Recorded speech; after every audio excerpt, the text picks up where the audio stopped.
ఇప్పుడు అలాంటి భూమి అక్కడ వాటిట్లో ఇల్లు కట్టేసుకుంటారు కొన్ని చోట్ల. ఆ కట్టుకున్న ఇళ్ళకు కూడా ఈ పన్నులు ఇవన్నీ కట్టేస్తారు. పన్నులు, మంచినీళ్ళ పన్ను, కరెంట్ ఇవి ట్యాక్స్, ఇంటి ట్యాక్స్ ఇవన్నీ కూడా కట్టేస్తారు.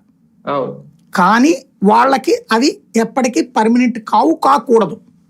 ఒకవేళ అలా చెయ్యాలనుకుంటే ఎన్ని ఎకరాల భూమి లేదా ఎన్ని గజాల భూమిని రెగ్యులరైజ్ చేస్తారో అంత భూమికి సంబంధించిన మొత్తాన్ని ప్రభుత్వం ఆ గుడి ఖాతాలో వెయ్యాలి. లేదా వీళ్ళ దగ్గర నుంచి కలెక్ట్ చేసేస్తాడా వాళ్ళ ఇష్టం. చేసి వేసి అప్పుడు మాత్రమే రిజిస్ట్రేషన్ చేయాలి. అప్పుడు అది ప్రభుత్వం తీసుకుని రిజిస్ట్రేషన్ చేయాలి. ఎంత కష్టం ఎవడు పడ్డాం అక్కడ. సింహాచలం ఇప్పుడు రాష్ట్రంలో ఈ 22A కింద వాటిట్లలో దాదాపుగా 30% భూములు దేవాలయాల భూములు. కబ్జాలు చేసిన హిందువులే.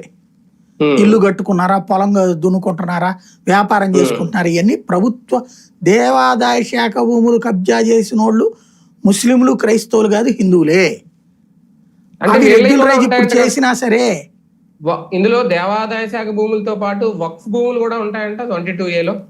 అదే చెప్పేది, అవి చెయ్యడానికి వీల్లేదు. చేస్తే క్రైమ్ అనే కంటే కూడా ఈవెన్ ఫ్యూచర్ లో అవి మళ్ళీ రద్దు అవుతాయి. అంటే ఇవి అసైన్డ్ భూములు కూడా ఉంటాయి కదా సార్ దీంట్లో? అదే అసైన్డ్ అంటే దేవాదాయ శాఖ అంటేనే అసైన్డ్ భూమి, అంతేనా? అంటే వ్యవసాయం